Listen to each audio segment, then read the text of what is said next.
Vous croyez savoir qui vous êtes. Vous avez un nom, une personnalité, un ensemble de préférences, peut-être un titre de poste ou une liste de choses dont vous êtes fier. Vous avez formé un sens du soi par la répétition. Ce que les gens attendent de vous, ce pourquoi vous avez été félicité, ce à quoi vous avez survécu.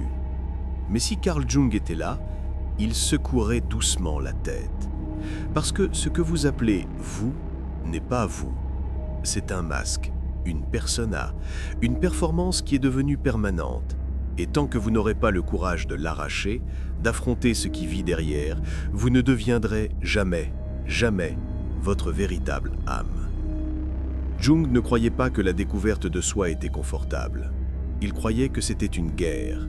Pas avec les autres, mais avec l'image que vous avez protégée toute votre vie. L'image que vous avez créée pour rester aimé, accepté, validé, inoffensif. Et la vérité est que la plupart des gens préfèrent être aimés que d'être vrais. Ils préfèrent être cohérents que libres. Ils préfèrent maintenir la fiction d'une identité nette que de risquer le chaos de devenir complet. Mais vous écoutez toujours. Cela signifie que quelque chose en vous est prêt. Quelque chose en vous est avé du masque. Quelque chose en vous a faim. Non pas de motivation ou de plus d'informations, mais de vous-même. Celui que vous avez perdu, celui que vous avez exilé, celui que vous avez enterré sous le poids du « que vont-ils penser ? Et si j'ai tort ? Et si je suis de trop ?» Ceci n'est pas une conversation, c'est une confrontation. Vous êtes à le point de rencontrer les parties de vous que vous avez fuies. Vous êtes à le point de déterrer les os que vous avez enfouis enfant, les schémas que vous avez appris à maintenir pour le confort des autres. La rébellion silencieuse qui vit dans votre poitrine chaque fois que vous faites semblant. C'est l'individuation. C'est le processus de devenir. Commençons. Partie 1. La persona et l'arcane perdu. Carl Jung ne voyait pas le soi comme quelque chose sur lequel on tombe. Il le voyait comme quelque chose que l'on intègre, quelque chose que l'on devient seulement après avoir fait face aux fragments. Vous ne vous trouvez pas en faisant des quiz de personnalité, vous vous tournez vers l'intérieur, dans l'obscurité, dans le chaos, dans l'ombre. Et ce mot, l'ombre, est essentiel.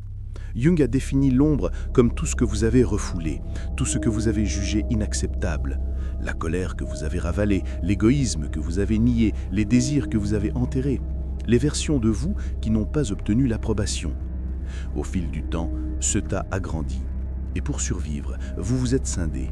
Vous avez créé une persona, la version de vous qui était autorisée à exister, polie, agréable, prévisible, sûre. Cette persona vous a aidé à vous intégrer, à être loué, à rester aimé. Mais cela a eu un coût. Parce que plus vous le portiez, plus vous oubliez ce que vous cachiez. Et maintenant, vous ne savez même plus que vous êtes scindé. Vous avez confondu le masque avec votre visage. Jung a dit « Tant que vous ne rendrez l'inconscient conscient, il dirigera votre vie et vous appellerez cela le destin. » Relisez cela. Vous n'êtes pas en contrôle, votre persona réagit, votre ombre conduit.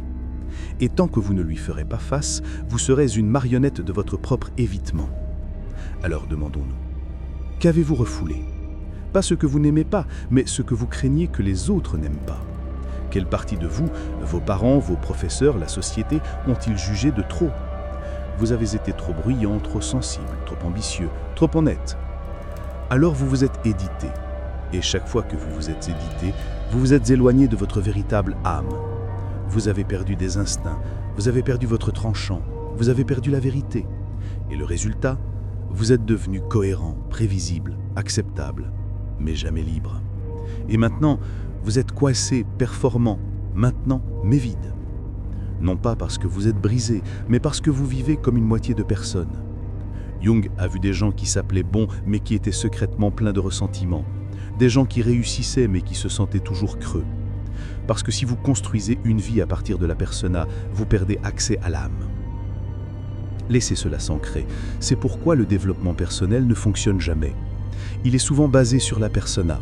Améliorez-vous, polissez le masque. Mais ce dont vous avez besoin n'est pas une amélioration, c'est une intégration. Vous devez descendre dans l'ombre, dans la douleur, non pas pour vous y perdre, mais pour récupérer ce qui est à vous. Votre feu, vos instincts, votre clarté, votre rage, votre faim, vous-même. Et c'est le pas que la plupart des gens ne feront jamais. car cela ressemble à la mort. Et d'une certaine manière, cela est. Parce que la persona doit mourir. Couche par couche, elle doit être remise en question. Vous devez vous surprendre en temps réel. Chaque fois que vous dites oui alors que vous pensez non. Chaque fois que vous souriez pour mettre quelqu'un à l'aise. Chaque fois que vous vous excusez pour être clair. Chaque fois que vous vous censurez juste pour être aimé. C'est de l'auto-effacement. Et la seule façon de l'arrêter est de devenir si conscient de votre ombre, si en contact avec vos opposés intérieurs, que vous pouvez choisir votre complétude plutôt que votre habitude. C'est l'individuation. Ce n'est pas devenir meilleur, c'est devenir complet. Laissez-moi être clair. Cela aura un prix. Vous perdrez des relations. Vous décevrez des gens qui aimaient votre masque. Vous vous sentirez coupable de vous choisir enfin, mais vous respirerez aussi profondément et librement pour la première fois depuis des années. Car aucune acceptation ne vaut le prix de l'abandon de soi. Quand vous cessez de vivre pour la validation externe, votre clarté devient dangereuse.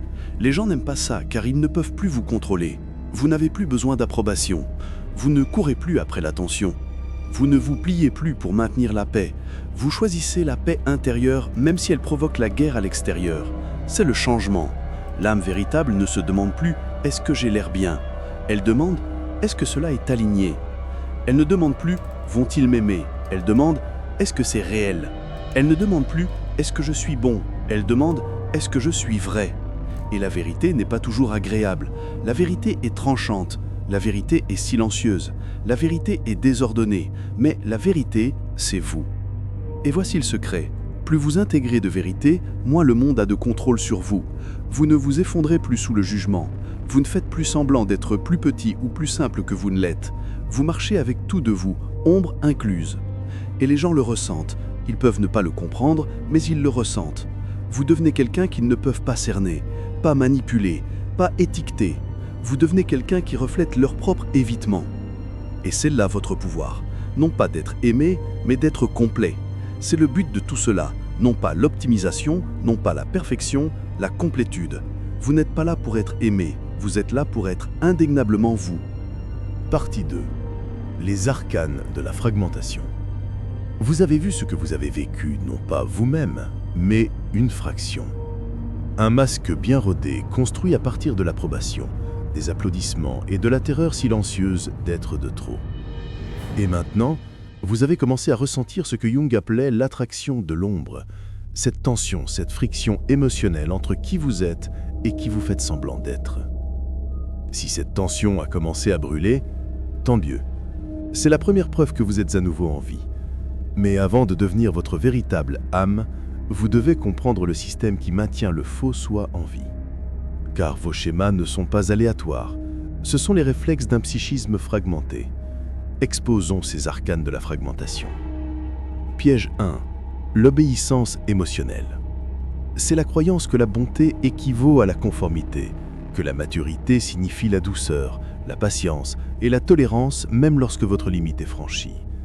On vous a dit que la colère est toxique, que dire non est confrontant. Alors vous faites la chose adulte. Vous vous rapetissez, vous apaisez, vous plaisez. Mais l'obéissance émotionnelle n'est pas la maturité, c'est la soumission. C'est l'ombre de la peur portant le masque de la vertu. Si vous ne différenciez jamais la gentillesse de la complaisance, vous vivrez une vie d'excuses permanentes. Jung appelait cela la suridentification avec la persona. Pour briser cela, arrêtez de confondre le confort émotionnel avec l'intégrité. Cessez d'appeler votre silence sagesse. Commencez à laisser les gens se sentir déçus ou menacés, non parce que vous êtes cruel, mais parce que vous êtes clair. Vous cessez d'adoucir votre vérité pour protéger leur ego. Les gens vont résister parce qu'ils sont devenus dépendants de votre obéissance, mais c'est le prix de la libération. Vous vivez soit comme une fantaisie, soit vous risquez d'être pleinement connu.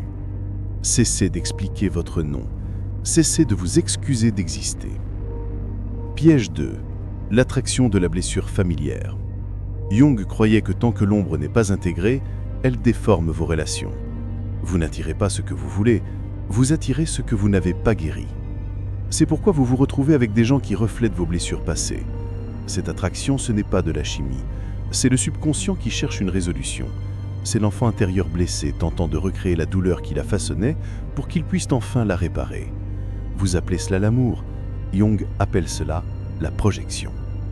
Vous ne guérissez pas dans le même environnement qui vous a blessé, vous le répétez simplement. C'est pourquoi l'individuation exige le retrait, assez longtemps pour briser le cycle, assez longtemps pour réaliser que votre complétude ne vit pas dans les bras de quelqu'un d'autre. Elle vit dans votre volonté de vous tenir seul. C'est quand vous commencez à recabler l'attraction. Vous cessez de courir après l'intensité. Vous commencez à choisir la sécurité. Vous cessez de demander « vont-ils rester ?» Vous commencez à demander « est-ce que je reste avec moi-même quand ils entrent dans la pièce ?» C'est le nouveau cadre. Cessez d'expliquer votre non. Cessez de vous excuser d'exister. Piège 3. L'addiction à la certitude. Le travail principal de l'ego est de maintenir l'ordre et la cohérence. Alors, quand vous commencez à changer, à vous défaire de la persona, l'ego panique. Il crie doute, peur, non pas parce que l'ombre est dangereuse, mais parce qu'elle est inconnue. Et l'ego préfère la misère qu'il comprend à la liberté qu'il ignore. Alors, que faites-vous? Vous sabotez. Vous attendez d'être prêt. Mais vous ne vous sentirez jamais prêt. Vous n'avez pas besoin de plus de temps, vous avez besoin de plus de décisions. Vous devez parler sans surpréparer, agir sans surjustifier. L'individuation ne demande pas un timing parfait, elle exige des sauts dans l'incertitude. Et ce saut, c'est le lieu de naissance de l'âme véritable. Piège 4. L'addiction à l'auto-amélioration.